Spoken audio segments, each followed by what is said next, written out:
이거 놔. 이 도둑놈들아. 여기가 어디라고 내 몸에 손을 대. 나 안 가. 내 집에서 나 안 나간다고. 칠순을 넘긴 노구의 입에서 쇳소리 섞인 비명이 터져 나옵니다. 서울 변두리.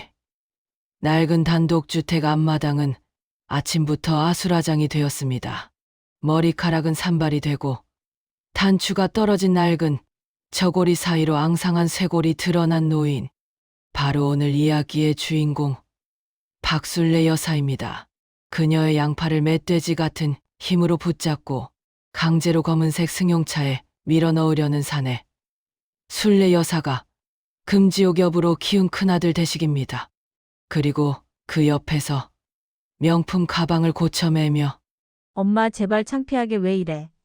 이게 다 엄마를 위해서 그러는 거 아냐. 라고 소리를 지르는 여자. 둘째 딸 미영입니다. 동네 사람들이 하나둘 담장 너머로 고개를 내밀고 웅성거립니다. 세상에, 저 집 대식이가 엄마를 끌고 가네? 술래 할매 치매 왔다더니 정말인가 봐. 사람들의 시선 따위는 안중에도 없다는 듯 대식은 어머니를 뒷좌석에 쑤셔 박듯 밀어 넣습니다. 엄마 가만히 좀 있어. 자꾸 이러면 나도 더는 안 봐줘. 병원 가서 치료받아야 할 거 아냐. 그때였습니다. 어머니, 안 돼요. 아주버님, 이거 놓으세요. 꾀죄죄한 앞치마를 두른 젊은 여자 하나가 대문을 박차고 들어와 차문을 붙잡습니다. 8년 전 남편을 잃고도 시어머니 곁을 지키던 셋째 며느리 유진입니다. 대식은 귀찮다는 듯 유진의 어깨를 밀쳐냈고 유진은 아스팔트 바닥에 힘없이 나동그라집니다. 무릎에서 붉은 피가 배어나오지만 유진은 다시 일어나 차창을 두드리며 울부짖습니다. 어머니, 가지 마세요. 아주버님, 어머니 저기 가시면 정말 돌아가세요. 제발요. 차문이 닫히고 엔진 소리가 요란하게 울립니다. 차 안에서 넋나간 표정으로 침을 흘리던 술래 여사. 하지만 그녀의 흐릿한 눈동자 너머로 바닥에 주저앉아 통곡하는 며느리 유진의 모습이 보입니다. 그리고 운전석 백미러로 보이는 아들 대식의 차가운 눈빛. 술래 여사는 속으로 피눈물을 삼키며 읊조립니다. 그래, 대식아, 미영아, 너희가 드디어 이 애미를 산채로 구덩이에 묻으려 하는구나.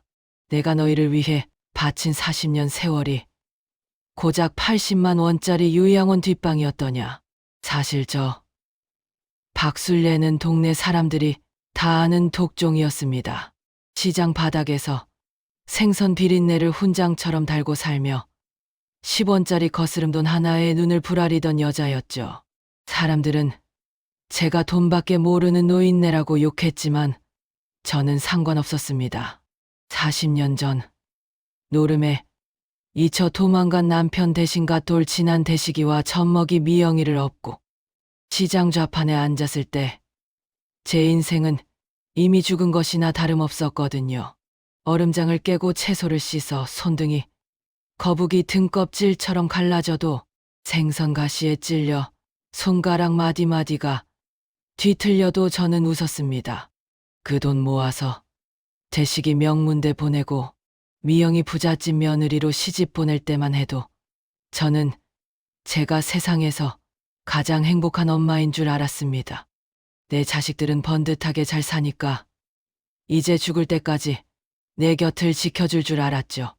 하지만 세월이 흐르고 내 몸에 병이 드니 자식들에게 저는 그저 돈 나오는 화수분이거나 빨리 치워버려야 할 짐짝일 뿐이었습니다. 부끄러운 이야기지만 저 돈 많습니다. 시장통 상가 건물 3채가 제 이름으로 되어 있고 강남 재개발 구역에 땅도 좀 있죠. 현금 자산까지 합치면 수백억은 좋게 됩니다. 자식들도 그걸 알죠. 그래서 저놈들이 매일같이 찾아와서 제 속을 긁어놓은 겁니다. 엄마, 요즘 학원 사업이 확장시키라 현금이 좀 필요해. 엄마 건물 하나만 내 명의로 돌려줘. 어차피 엄마 죽으면 다 내 거 아냐? 대식이는 올 때마다 내 손을 잡는 게 아니라 내 금고 열쇠가 어디 있는지 눈으로 훑기 바빴습니다. 어머니, 우리 애들 유학 비용이 한두 푼 드는 줄 아세요? 어머니, 그 낡은 건물 팔면 우리 다 편하게 살 텐데 왜 저렇게 궁상맞게 돈을 쥐고 계시는 건데요? 시장 사람들이 엄마 보고 욕하는 거 들으면 제가 다 창피해요. 미영이 그녀는 제 면전에 대고 궁상맞다는 소리를 서슴지 않았죠. 그럴 때마다 제 가슴은 시커멓게 타들어갔습니다. 내가 저것들을 자식으로 키운 건지, 내 살점을 뜯어먹는 짐승으로 키운 건지 도무지 알 수가 없었거든요. 그러던 어느 날이었어요. 시장 바닥에서 콩나물을 다듬는데 갑자기 눈앞이 하얘지더니 숫자가 기억이 안 나는 겁니다. 손님이 건네준 10,000원짜리가 얼마인지, 거스름 돈을 얼마 줘야 하는지 머릿속이 지워진 것 같았죠. 덜컥 겁이 났습니다. 아, 나도 이제 갈 때가 됐나 보다. 병원에 갔더니 의사가 치매 초기라더군요. 마음의 준비를 하라는 그 말에 저는 억울해서 잠을 못 잤습니다. 그런데 문득 그런 생각이 들더라고요. 내가 정말 정신줄을 놓으면 저 자식들이 나를 어떻게 대할까? 그래서 저는 결심했습니다. 제 인생의 마지막 도박을 걸어보기로 말이죠. 저는 치매 환자 연기를 시작했습니다. 일부러 옷을 뒤집어 입고 자식들 얼굴을 못 알아보는 척하고 집안에 돈을 숨겨놓고 도둑 맞았다고 소리를 질렀습니다. 제 연극이 시작되자마자 자식들의 본색이 드러났습니다. 대식이는 제 장롱 밑을 이 잡듯 뒤져서 인감도장을 찾으려 혈안이 됐고, 미영이는 제 귀에 대고 엄마, 강남 땅 문서 어디 뒀어? 나한테만 말해봐라며 협박 섞인 애원을 해댔습니다. 가슴이 찢어지다 못해 가루가 되는 기분이었죠. 그런데 참 신기한 건 내가 그렇게 모질게 구박했던 셋째 며느리 유진이만이 제 곁에서 울어주더라는 겁니다. 8년 전 사고로 죽은 내 막내 아들 윤석이가 떠나고 내가 내 아들 잡아먹은 년이다라며 유진이를 얼마나 모질게 내쫓았습니까? 그런데도 그 아이는 매일같이 반찬을 해다 나르고 치매 연기를 하는 제 똥오줌 묻은 옷을 빨면서 울었습니다. 어머니 걱정 마세요. 형님들이 뭐라고 해도 제가 어머니 지킬게요. 어머니가 우리 윤석이 씨 얼마나 사랑하셨는지 제가 다 아는데 제가 어떻게 어머니를 버려요. 유진이의 그 착한 눈물을 보며 저는 결심했습니다. 내 자식들이 나를 어디까지 밑바닥으로 몰아넣는지 끝까지 지켜보겠다고. 그리고 그 끝에서 저놈들이 그토록 탐내던 내 전 재산을 어떻게 날려버리는지 똑똑히 보여주겠다고 말이죠. 결국 대식이랑 미영이는 제 인감도장을 찾지 못하자 저를 요양원에 강제로 입원시키기로 결의했습니다. 오빠 저 요양원월 80만 원이래. 시설은 좀 낡았어도 엄마가 뭘 알겠어. 정신도 없는 노인네인데. 그냥 저기 처박아두고 우리는 상속 소송 준비하자. 미영의 그 차가운 목소리를 문 밖에서 들었을 때 저는 깨달았습니다. 저것들은 더 이상 제 자식이 아니라는 것을요. 자, 이제 저는 그들이 말한 80만 원짜리 구덩이로 끌려갑니다. 검은 차 뒷좌석에 앉아 멍한 표정을 짓고 있지만 제 머릿속은 그 어느 때보다 맑습니다. 대식아, 미영아, 너희가 오늘 이 애미를 버린 대가가 얼마나 처절할지 이제부터 똑똑히 지켜보거라. 이 박술래가 시장 바닥에서 어떻게 살아남았는지 그 독종의 본때를 보여주마. 검은색 승용차는 비포장도로를 덜컹거리며 한참을 달렸습니다. 차 안에서는 쾌쾌한 가죽 냄새와 함께 자식들이 내뿜는 차가운 욕망의 냄새가 진동을 했지요. 뒷좌석 가운데 뛴 나는 넋이 나간 듯 초점 없는 눈으로 창밖을 응시했습니다. 입가엔 일부러 흘린 침이 끈적하게 묻어 있었지만 내 귀는 그 어느 때보다 날카롭게 열려 있었습니다. 운전대를 잡은 대식이가 백미러로 나를 힐끔 보더니 쯧쯧 혀를 찹니다. 야, 미영아, 저 노인네 좀 봐라. 저 정신으로 100억대 건물을 쥐고 있었으니 우리가 진작에 손을 썼어야 했어. 건물 관리 놈이 중간에서 얼마나 빼돌렸겠냐? 조수석에서 손톱을 다듬던 미영이가 콧방귀를 끼며 대답하더군요.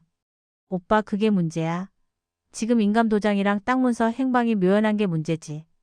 저 노인네 치매라더니 자기 재산 숨겨둔 곳은 끝까지 입을 안 열잖아. 혹시 저 셋째 며느리년한테 미리 빼돌린 거 아냐? 아까 유진이 그년 차 막아서는 꼴 좀 봐. 보통 독종이 아니라고. 대식이가 핸들을 쾅 치며 소리를 지릅니다. 설마 엄마가 아무리 노망이 났어도 생판남이나 다름없는 며느리한테 그걸 주겠냐? 일단 오늘 입원시키고 나면 면회일절 금지해. 유진이 그 기집애가 엄마 근처에도 못 오게 원장한테 단단히 일러뒀으니까.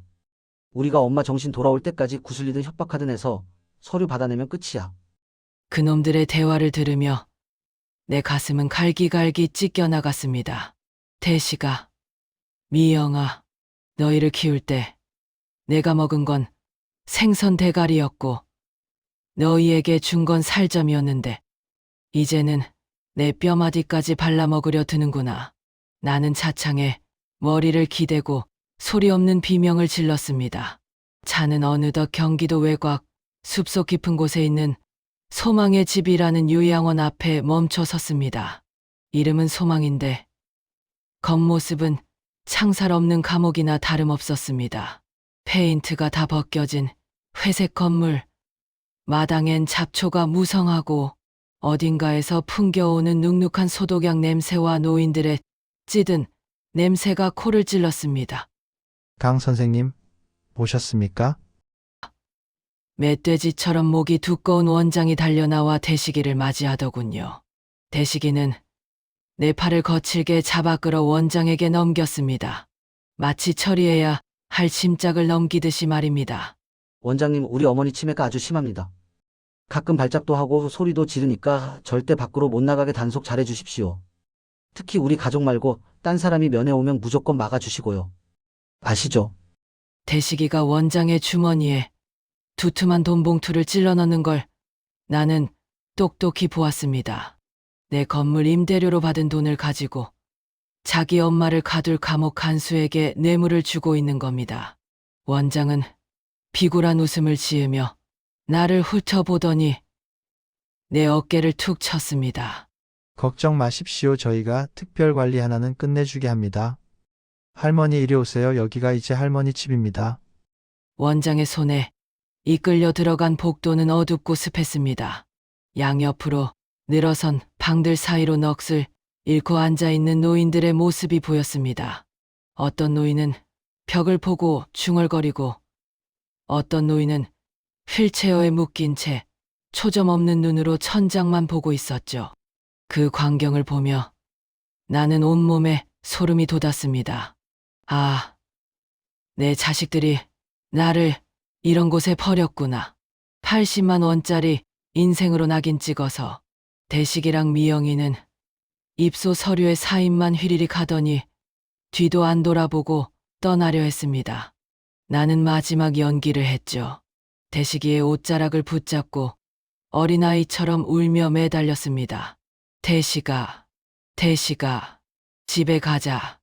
나 여기 싫어. 엄마 무서워. 대식이는 진저리를 치며 내 손을 뿌리쳤습니다. 엄마, 나 바빠. 여기 있으면 선생님들이 맛있는 거 주고 다 해준단 말이야. 좀 조용히 있어.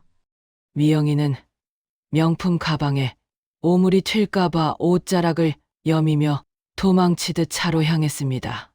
멀어지는 차 소리를 들으며 나는 요양원 마당 한복판에 쓰러져 흙먼지를 뒤집었었습니다. 사람들은 내가 정신이 나가서 그러는 줄 알았겠지만 나는 그 순간 결심했습니다. 그래, 여기서 너희의 민낯을 끝까지 봐주마. 그리고 내가 이 문을 나가는 날 너희가 가진 모든 것을 뺏어주마. 요양원의 밤은 낮보다 더 처참했습니다. 직원은 태부족이었고 노인들은 그저 먹여주고 재워주는 가축 취급을 받았습니다. 할망구, 조용히 좀 해. 왜 자꾸 밖을 나가려고 그래? 젊은 조무사 한 명이 내 어깨를 거칠게 밀쳤습니다. 바닥에 고꾸라지면서 무릎이 깨졌지만 나는 신음 소리 하나 내지 않았습니다. 오히려 그 고통이 내 정신을 더 맑게 깨웠거든요. 나는 일부러 더 미친 척을 했습니다. 밥그릇을 엎고 벽에다 대고 헛소리를 늘어놓았습니다. 그래야 저들이 방심하고 내 앞에서 자기들끼리 하는 소리를 다 들려줄 테니까요. 입소한 지 사흘째 되던 날이었습니다.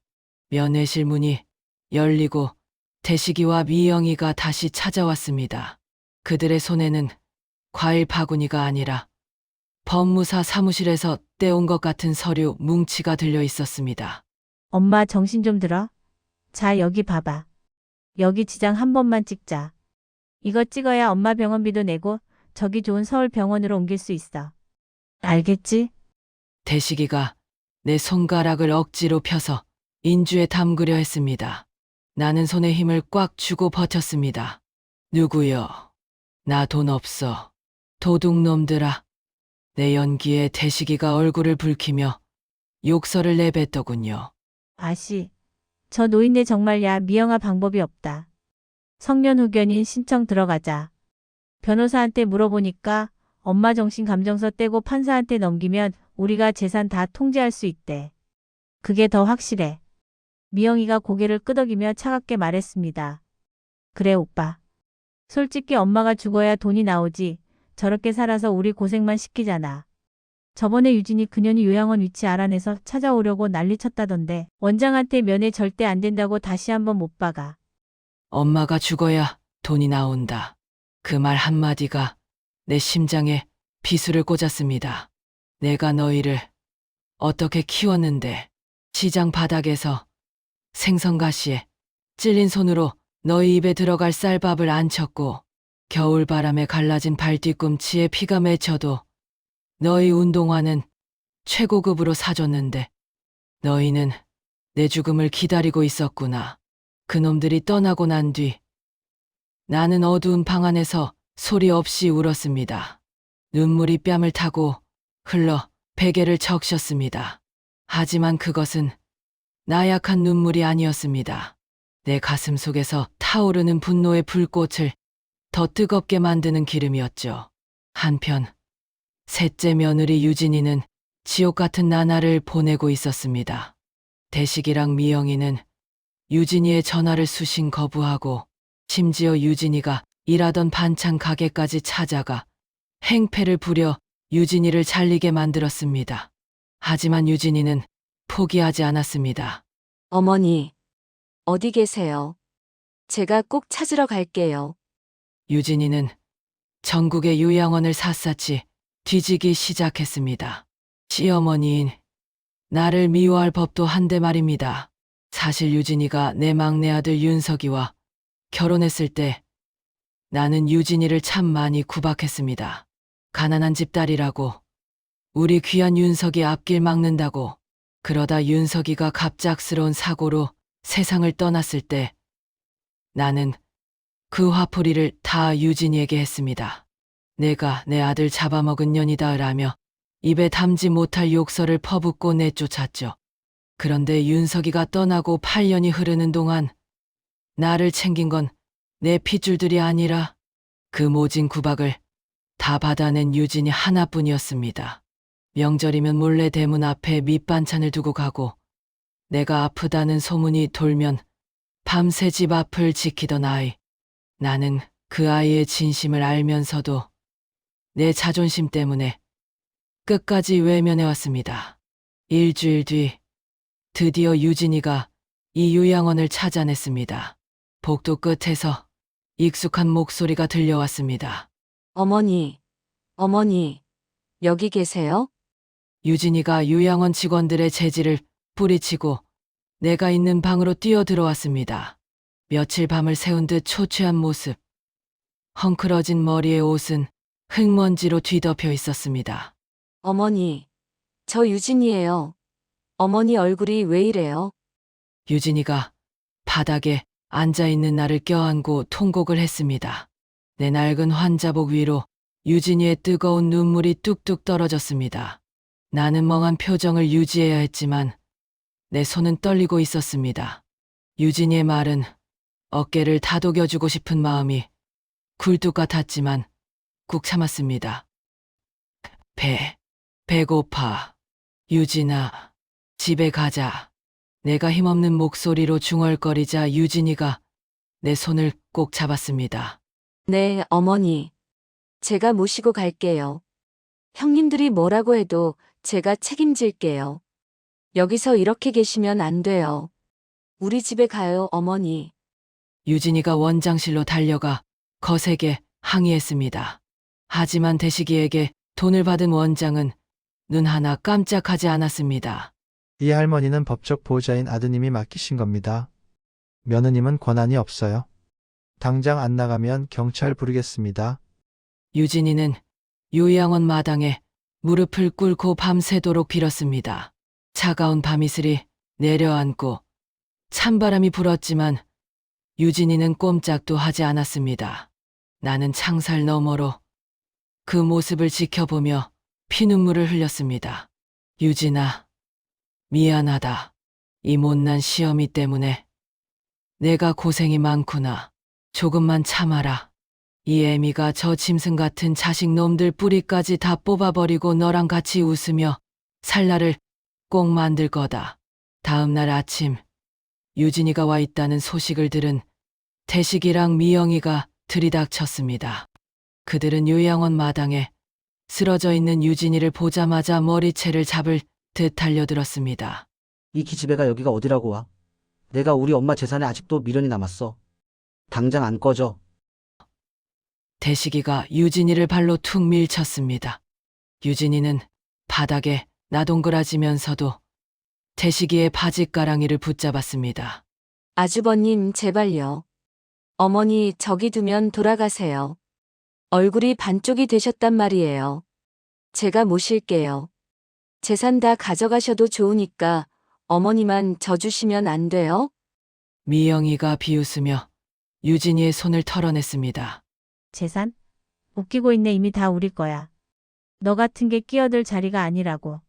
경비원 아저씨, 이 여자 당장 끌어내요.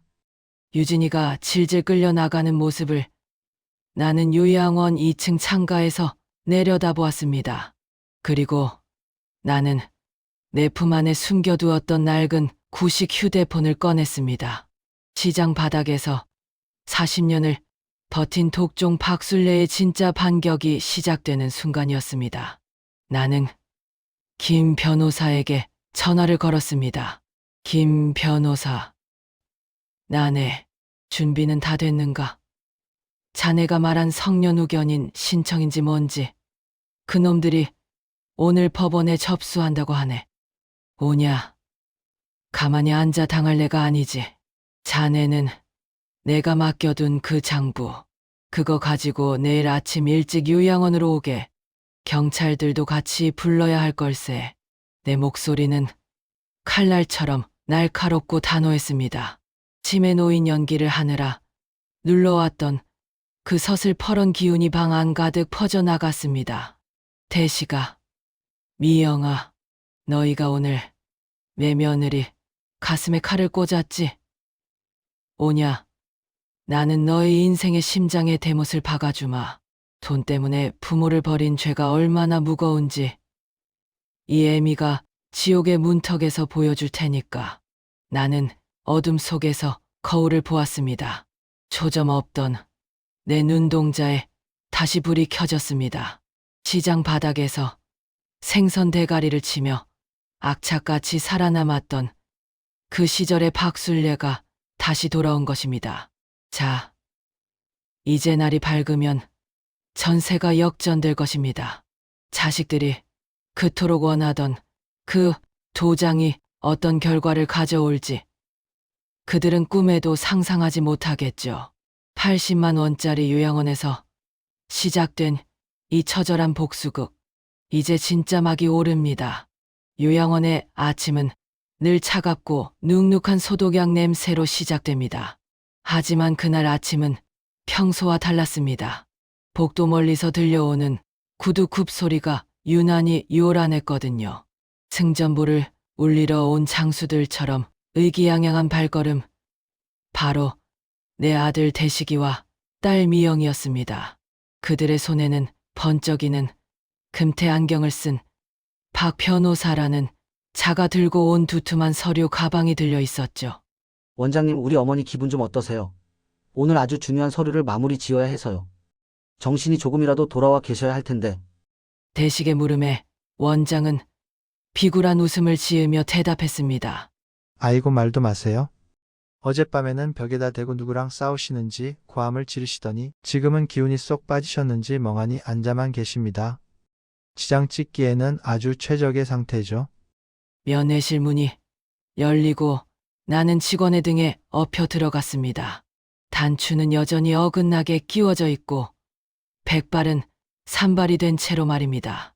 나는 일부러 초점 없는 눈으로 허공을 응시하며 입술을 파르르 떨었습니다. 내 눈앞에 앉은 대식이는 내 건강 상태 따위는 안중에도 없다는 듯 서둘러 서류를 펼쳐 놓더군요. 어머니, 나 누군지 알지? 큰아들 대식이야. 자, 여기 이 종이에 손가락 도장 한 번만 찍자. 그러면 여기서 나가서 어머니 좋아하는 갈비도 먹고 서울에 있는 아주 좋은 병원으로 옮겨줄게. 응. 자, 손 좀 줘봐요. 대식이가 내 손을 억지로 잡아 끌어 시뻘건 인주 위에 갖다 대려 했습니다. 그 옆에서 미영이는 거울을 보며 입술에 붉은 립스틱을 덧칠하고 있었죠. 오빠 빨리 좀 해. 여기서 나는 냄새 때문에 머리가 다 아파. 명예 이전만 끝나면 이 낡은 요양원 근처에도 오기 싫으니까. 그때였습니다. 내 손가락이 인주에 닿으려는 찰나 나는 내 손을 붙잡고 있던 대식의 손목을 무서운 힘으로 낚아챘습니다. 멍하던 내 눈동자가 순식간에 불꽃이 튀는 화살처럼 번뜩였습니다. 나는 인주통을 그대로 바닥에 걷어차 버리고 대식의 얼굴에 서류 뭉치를 던져버렸습니다. 이 미친놈들아. 내 놈들이 진정 사람이냐 아니면 짐승이냐. 벼락 같은 고함이었습니다. 시장 바닥에서 40년 동안 생선 대가리를 치며 다져진 내 목소리가 면회실 천장을 뒤흔들었죠. 대식이와 미영이 그리고 박 변호사는 마치 귀신이라도 본 듯 그 자리에 얼어붙었습니다.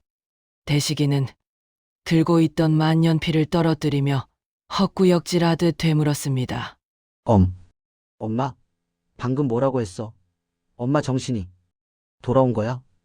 나는 자리에서 벌떡 일어났습니다. 굽었던 허리를 꼿꼿이 펴고 헝클어진 머리카락 사이로 서슬퍼런 눈빛을 쏘아보냈습니다. 침을 흘리던 어눌한 노인은 온데간데 없었습니다. 수백억 자산가이자 시장통의 독종 박순례가 그곳에 서 있었습니다. 왜? 내가 정말로 벽에 똥칠이라도 해야 내 놈들 속이 시원하겠느냐? 내 눈 똑똑히 봐라. 내가 치매로 보이느냐? 내가 너희를 어떻게 키웠는데 시장 바닥에서 발 뒤꿈치가 갈라져 피가 터져도 내 새끼들 대고를까봐 10원 한 장 안 쓰고 모은 돈이다. 그런데 너희는 내 마지막 숨통을 끊으러 나를 이 구덩이에 처박아. 내 사자후의 대식이는 뒷걸음질을 쳤습니다. 미영이는 들고 있던 립스틱을 떨어뜨리고 사들사들 떨며 내뱉더군요. 엄마, 이거 연기였어? 우리 속인 거야? 어떻게 엄마가 자식을 상대로 이런 장난을 쳐? 장난. 그래. 장난 좀 쳤다. 내 놈들이 내 돈만 보고 나를 고려장 지낼지 아니면 내 자식으로 남을지 보려고 이 늙은이가 목숨 걸고 연극 좀 했다. 그런데 결과가 참으로 가관이구나. 엄마가 죽어야 돈이 나온다며 80만 원짜리 싸구려 방에 처박아 두고 너희는 건물 팔아 크루즈 여행 갈 꿈이나 꿨더냐? 그때 면회실 문이 벌컥 열리며 정장을 갖춰 입은 김 변호사와 2명의 건장한 수행원, 그리고 경찰들이 들이닥쳤습니다. 김 변호사는 내 곁에 서서 차가운 눈빛으로 대식을 내려다보았습니다. 강대식 씨, 강미영 씨, 지금 하시는 행동은 형법상 준사기 및 존속 협박, 그리고 강제 감금에 해당합니다. 박술래 여사님은 현재 정신이 매우 명료하시며 지난 일주일간 요양원 내에서 벌어진 모든 학대 정황과 당신들의 대화를 완벽하게 녹취하고 증거로 수집해 두셨습니다. 대식이는 미친 듯이 소리를 질렀습니다. 이게 무슨 소리야? 엄마 치매 맞잖아. 시장 사람들이 다 봤다고. 이건 무효야, 무효라고. 나는 비웃으며 대식의 앞으로 다가갔습니다. 그리고는 김 변호사가 건네준 태블릿 PC를 켜서 동영상을 재생했습니다. 그 안에는 요양원 면회실에서 태식과 미영이 나눈 추악한 대화, 인감도장을 찾으려 내 집 장롱을 때려 부수던 모습, 그리고 무엇보다 내 며느리 유진이를 길바닥에 내팽개치고 발로 차던 그 극악무도한 장면들이 고스란히 담겨 있었습니다. 내 놈들이 내 며느리한테 한 짓, 내 눈으로 다 봤다. 내가 낳은 자식 놈들은 내 피를 말리려 드는데 내가 그렇게 구박했던 유진이는 내 손등에 눈물을 적시더구나. 대식아, 너는 이제 내 아들이 아니다. 미영이, 너도 내 딸이 아니야. 오늘부로 너희와 나 사이의 천류는 끊어졌다. 나는 경찰들에게 손짓했습니다. 저기 저 원장 놈부터 잡아넣으세요. 자식 놈들한테 뒷돈 받고 멀쩡한 사람 감금한 놈입니다. 그리고 내 아들이라는 저 작자, 학원 운영하면서 공금 횡령한 장부, 김 변호사가 다 챙겨왔으니 그것도 같이 조사하시고요. 원장은 사색이 되어 무릎을 꿇고 빌기 시작했습니다. 대식이는 얼굴이 흙빛이 되어 바닥에 주저앉았고 미영이는 실성한 사람처럼 웃으며 소리를 질렀습니다. 엄마, 그래도 우리가 자식이잖아. 어떻게 우리를 감옥에 보내? 그 돈 엄마가 다 써보지도 못하고. 죽을 텐데 우리한테 좀 주면 어때서?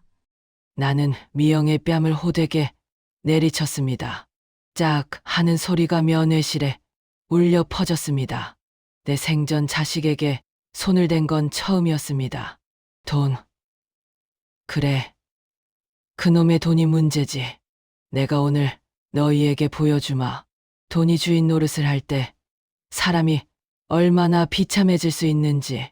내가 가진 건물 3채, 강남 땅, 전부 사회에 환원한다. 단 한 푼도 너희에겐 안 가. 그리고 내가 살던 평창동 집은 오늘부로 유진이 명의로 넘겼다. 너희는 이제 길바닥으로 나앉게 될 거다. 뭐라고? 기부? 엄마 미쳤어. 그게 얼마짜린데? 대식이가 발악하며 내 바지가랑이를 붙잡았습니다. 하지만 나는 차갑게 그 손을 뿌리쳤습니다. 유진아, 들어오너라. 내 부름에 면회실 밖에서 초조하게 기다리던 유진이가 조심스럽게 들어왔습니다. 며칠 사이 더 수척해진 유진이는 정정한 내 모습을 보더니 그 자리에 주저앉아 엉엉 울기 시작했습니다. 어머니, 정말 괜찮으신 거예요? 정신이 드신 거예요? 나는 유진이에게 다가가 그 거친 손을 꽉 잡았습니다. 유진아, 미안하다. 이 못난 시어미가 내 가슴에 대못을 박았구나. 내가 연기하느라 내 눈물을 모른 척했다. 이제 됐다. 이 애미가 너를 지켜주마. 너를 괴롭힌 저것들 내 손으로 다 치워버릴 테니 걱정 마라. 유진이는 내 품에 얼굴을 묻고 흐느꼈습니다. 나는 유진의 어깨를 다독이며 자식들을 차갑게 내려다보았습니다. 경찰들이 대식과 미영의 팔을 붙잡았습니다. 어머니, 잘못했어요. 엄마, 우리가 미쳤었나 봐. 다시 생각해줘요. 끌려나가는 자식들의 비명이 복도를 메웠습니다. 하지만 내 마음은 돌덩이처럼 단단했습니다. 부모를 80만 원짜리 구덩이에 버린 자식들에게 줄 용서는 세상 어디에도 없었으니까요. 나는 요양원 정문을 나서며 깊은 숨을 들이마셨습니다. 40년 동안 내 몸을 짓누르던 생선 비린내가 비로소 씻겨 내려가는 기분이었습니다. 밖에는 눈부신 햇살이 쏟아지고 있었습니다. 나는 유진의 부축을 받으며 당당히 걸음을 옮겼습니다. 하지만 여러분, 복수는 여기서 끝이 아닙니다. 자식들이 그동안 내 돈으로 쌓아 올린 가짜 성들을 하나하나 뿌리째 뽑아버려야 진짜 끝이 나는 법이죠. 대식이가 운영하는 학원의 비리, 미영이가 시댁에서 저지른 횡령. 나는 이미 모든 준비를 마쳤습니다. 김 변호사, 다음 단계로 가세. 저놈들이 살고 있는 아파트부터 압류 들어가고 그동안 내가 증여했던 재산들 불효 방지법으로 싹 다 회수하겠네. 내 목소리는 차분했지만 그 안에는 서슬퍼런 칼날이 담겨 있었습니다. 자식이라는 이름의 괴물들을 내 손으로 심판하는 것. 그것이 이 박술래가 세상에 남길 마지막 유산이 될 것입니다. 요양원의 낡은 철문을 뒤로하고 평창동 집으로 돌아오던 길. 차 창밖으로 보이는 세상은 어제와 똑같았지만 내 마음은 이미 폭풍전야와 같았습니다. 내 곁에서 연신 눈물을 훔치는 유진이의 거친 손을 잡으며 나는 다짐하고 또 다짐했죠. 술래야, 여기서 마음 약해지면 안 된다. 저놈들은 자식이 아니라 내 살점을 파먹으러 온 아귀들이야. 독하게 마음먹어라. 집에 도착하자마자 나는 거실 한복판에 앉아 김 변호사를 마주했습니다. 내 앞에는 수십 건의 통장과 부동산 권리증, 그리고 그동안 대식이와 미영이가 타간 돈의 내역이 적힌 낡은 수첩들이 쌓여 있었죠. 김 변호사, 바로 시작하게. 제일 먼저 대식이, 그놈이 살고 있는 반포 아파트. 그거 내가 해준 거네. 그리고 미영이, 그년이 시집갈 때 해준 압구정 오피스텔이랑 상가. 전부 불효로 인한 증여 취소, 소송 걸어주게. 요양원에서 내뱉은 그 추악한 말들. 녹취록이 있으니 법원에서도 내 손을 들어줄 거야. 김 변호사가 고개를 끄덕이며 서류를 정리했습니다. 여사님, 그것뿐만 아니라 강대식 씨가 운영하는 학원 건물 여사님 명의로 된 담보 대출도 즉시 회수 요청 넣겠습니다. 그렇게 되면 대출금 상환 압박 때문에 학원 운영 자체가 불가능해질 겁니다. 그래. 그렇게 하게. 내 피 같은 돈으로 쌓아 올린 성벽이니 내 손으로 무너뜨리는 게 이치에 맞지. 그리고 미영이, 그녀는 시댁에 이 모든 사실을 알리게. 지 엄마를 요양원에 처박고 재산을 가로채려 했다는 걸 그 잘난 시댁 식구들이 알면 어떻게 나올지 아주 궁금하구먼. 나의 본격적인 반격은 이튿날 아침부터 불길처럼 번져나갔습니다. 가장 먼저 무너진 건 큰아들 대식이었습니다. 평소 일타 강사 출신 원장이라며 목에 힘을 주고 다니던 놈이었죠. 학원가에서 대식의 위치는 견고해 보였지만 사실 그 속은 텅 비어 있었습니다. 내 건물을 담보로 무리하게 대출을 받아 사업을 확장해왔고 뒤로는 도박에 손을 대어 빚이 상당했거든요. 그날 오후 대식의 학원으로 법원의 압류 집행관들이 들이닥쳤습니다. 수강생들이 꽉 찬 강의실 문이 열리고 빨간 압류 딱지가 붙기 시작했죠. 대식이는 사색이 되어 나에게 전화를 해댔습니다. 엄마, 미쳤어? 지금 학원에 압류 딱지가 붙었다고. 나 여기서 매장당하면 엄마가 책임질 거야. 당장 이거 취소해. 안 그러면 나 정말 죽어버릴 거야. 나는 수화기 너머로 들려오는 대식의 비명에 차갑게 대꾸했습니다. 죽어? 그래, 죽어라. 부모를 산채로 묻으려 했던 놈이 죽는 게 무섭냐? 대시가 내가 요양원에서 나한테 그랬지. 80만 원짜리 인생이라고. 이제 내가 살고 있는 그 화려한 아파트에서 나올 준비나 해라. 그 집 다음 주면 경매로 넘어갈 테니까. 전화를 끊어버리고 나니 가슴 한구석이 서늘해졌습니다. 하지만 자식에 대한 연민은 사치였습니다.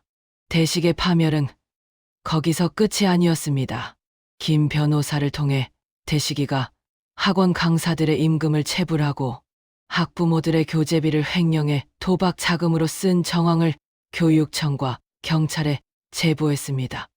하루아침에 대식이는 성공한 원장에서 파렴치한 범죄자로 추락했습니다. 그 다음은 딸 미영이었습니다.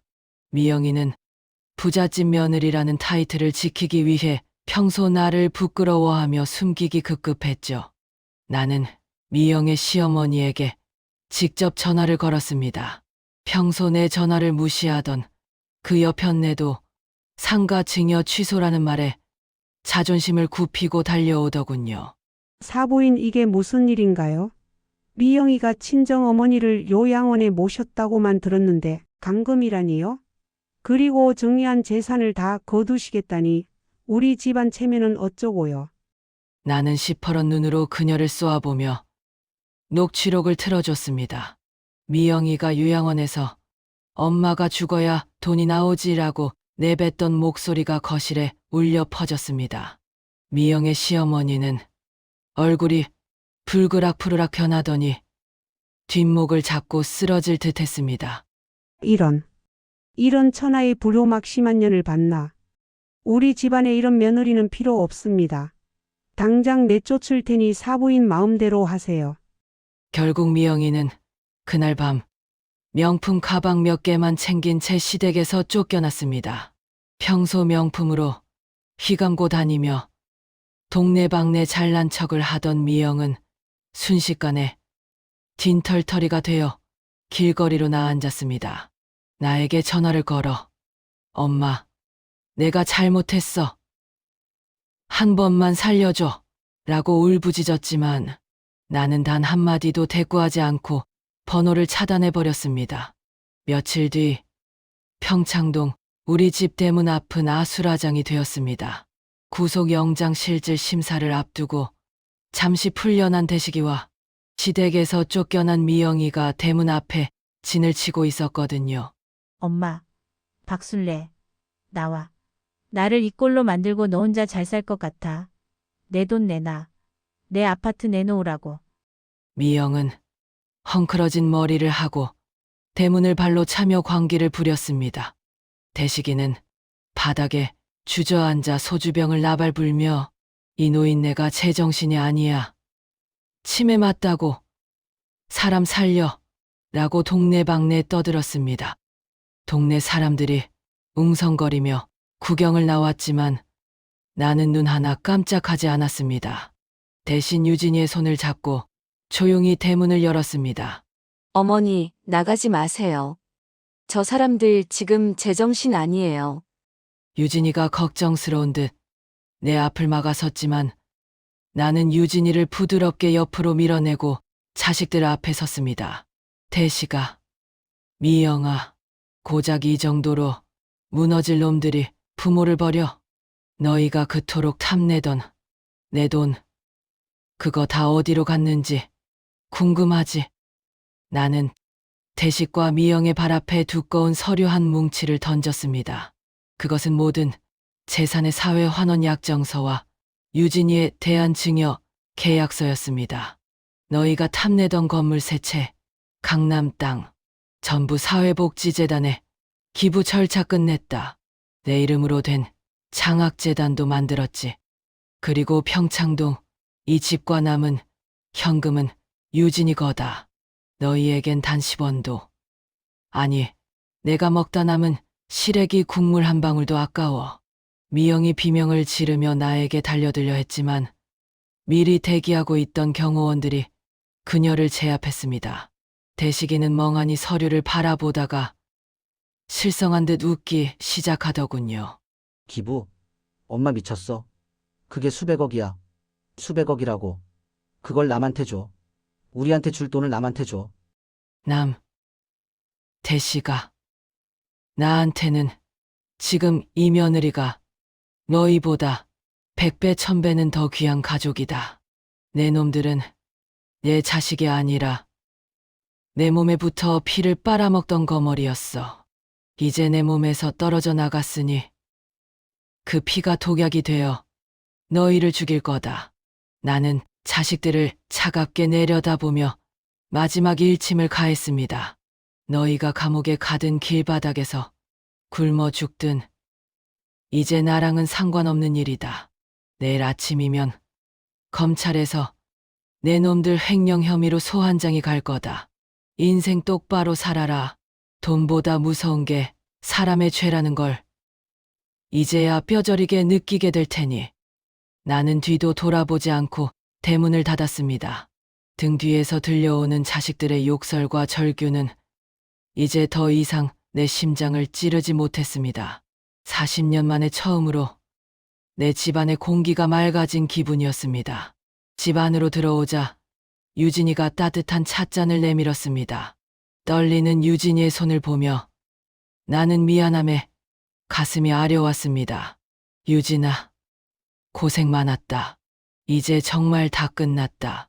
저놈들 다시는 우리 인생에 못 들어오게 내가 단단히 빗장을 걸었으니 너는 이제 편히 쉬어라. 유진이는 대답 대신 내 품에 얼굴을 묻고 흐느꼈습니다. 시어머니를 향한 원망도, 남편을 잃은 슬픔도, 그동안의 고생도 그 눈물에 씻겨 내려가는 듯했습니다. 하지만 여러분, 이것으로 끝이 아니었습니다. 자식들은 끝까지 반성하지 않았습니다. 대식이는 감옥 안에서도 변호사를 고용해 노모가 치매 상태에서 강압적으로 재산을 처분했다며 무효 소송을 준비하고 있었고, 미영은 인터넷에 우리 엄마는 자식 피 말리는 악마라며 거짓 폭로 글을 올리기 시작했습니다. 나는 그들의 마지막 발악까지 확실하게 짓밟아주기로 결심했습니다. 김 변호사, 방송국에 연락하게. 내가 직접 카메라 앞에 서야겠어. 이 사회에 경종을 울려야겠네. 자식이 부모를 버리는 게 얼마나 큰 죄인지 전 국민이 알게 할 거야. 내 눈빛은 더 이상 슬프지 않았습니다. 그것은 단호한 심판자의 눈빛이었습니다. 자식이라는 이름의 괴물들과 벌이는 최후의 대결.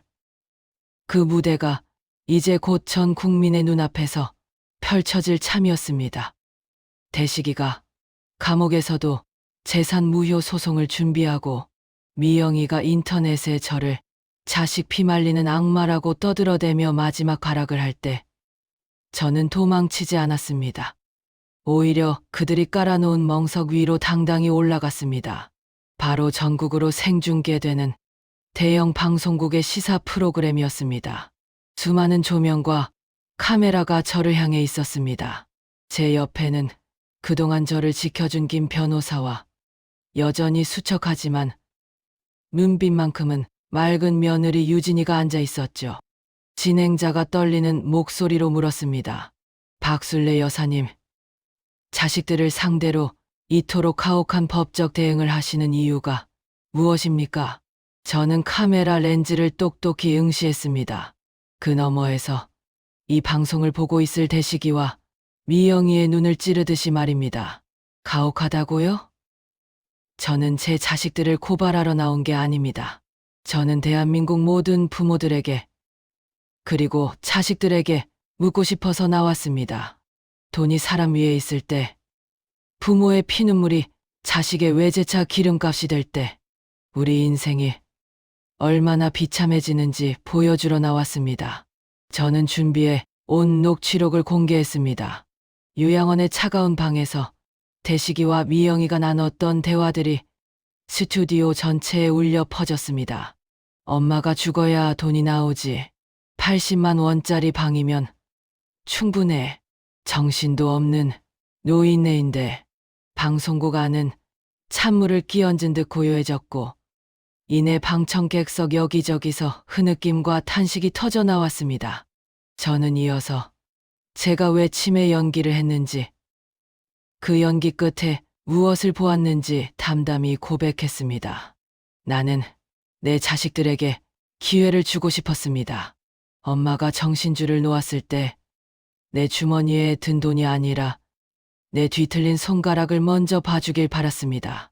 하지만 그놈들은 내 인감 도장을 찾기 위해 내 장롱을 부수더군요.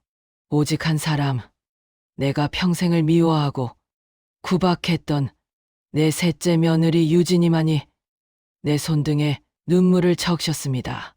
여러분, 누가 진짜 제 가족입니까? 방송이 나간 뒤 대한민국은 뒤집어졌습니다. 고려장 자식들이라는 이름으로 대식이와 미영의 신상이 만천하에 공개되었고 그들이 누려온 가짜 화려함은 전 국민의 지탄 아래 산산조각이 났습니다. 대식이는 결국 횡령과 감금 혐의로 징역 5년의 중형을 선고받았고 미영이는 시댁에서 완전히 파문당해 고시원을 전전하는 신세가 되었습니다. 방송을 마치고 집으로 돌아온 날 저는 평창동 대저택의 문을 잠갔습니다. 그리고는 유진이를 불렀습니다. 유진아, 이제 이 집도 저 상가 건물들도 내 것이 아니다.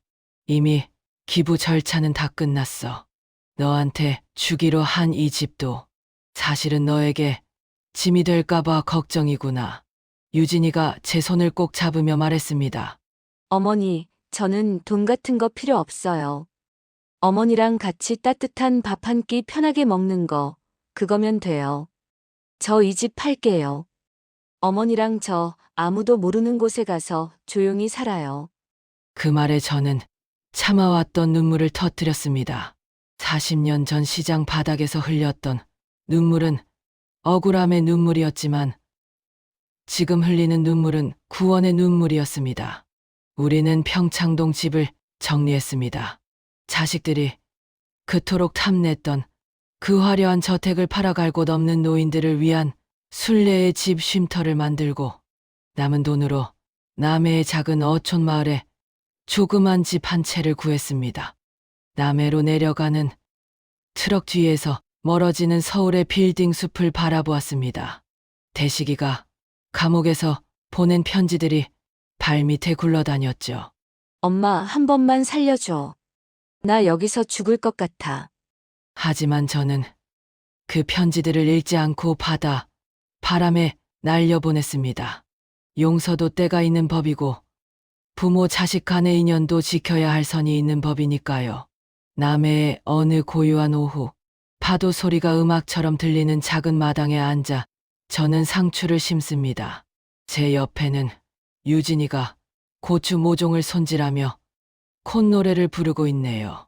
이제 제 손에는 생선 비린내 대신 흙냄새가 배어 있습니다.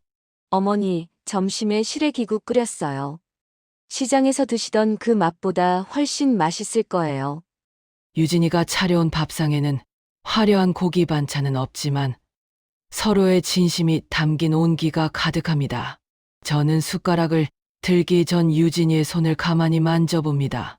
저를 닮아 거칠어진 그 손이 이제는 세상에서 가장 아름다운 보석처럼 보입니다. 유진아, 사람들이 나보고 미쳤다고 하더라. 수백억을 다 남 주고 늙어서 고생한다고. 근데 말이다. 나는 지금이 내 인생에서 제일 부자인 것 같다. 왜요, 어머니? 내 곁에 너처럼 진심으로 나를 봐주는 사람이 한 명 있지 않느냐. 수백억 건물은 내 마음을 덮여주지 못했지만 내가 끓여준 이 국한 사발은 내 온몸을 따뜻하게 해주는구나. 진짜 부자는 돈이 많은 사람이 아니라 마음 둘 곳이 있는 사람이라는 걸 이제야 알았어. 저는 이제 더 이상 치매 연기를 하지 않습니다. 기억이 가끔 흐릿해질 때도 있지만 상관없습니다.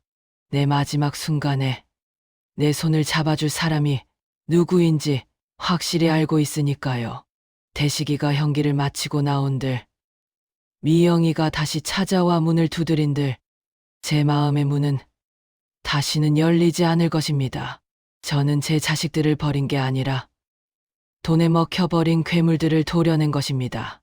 그리고 그 빈자리에 사람의 온기라는 진짜 사랑을 채워 넣었습니다.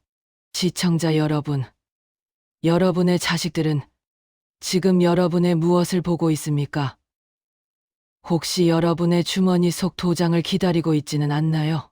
아니면 여러분의 굽은 등을 보며 눈물 짓고 있나요?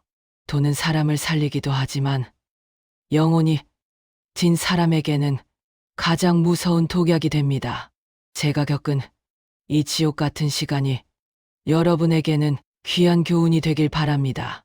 자식에게 모든 것을 내어주되 여러분의 영혼과 존엄만큼은 끝까지 지키십시오. 지는 노을을 등지고 유진이와 나란히 앉아 바다를 봅니다. 제 인생의 가장 찬란한 황혼이 이제야 시작되고 있습니다. 어머니, 내일은 장날이래요. 같이 구경 가실래요? 그래, 유진아. 가서 고무신이나 한 켤레 사자꾸나. 이번엔 낚싯줄로 꿰매지 않은 아주 새 걸로 말이다. 우리는 서로를 보며 환하게 웃었습니다. 수백억 자산가 박술래가 아닌 그저 사랑받는 시어머니와 효부, 며느리로 남은 우리의 이야기는 여기서 끝이 납니다. 하지만 이 이야기가 여러분의 가슴 속에서 새로운 시작이 되기를 간절히 기도합니다. 그동안 제 모진 인생 이야기를 들어주셔서 감사합니다. 여러분, 부디 마음이 부자인 삶을 사십시오.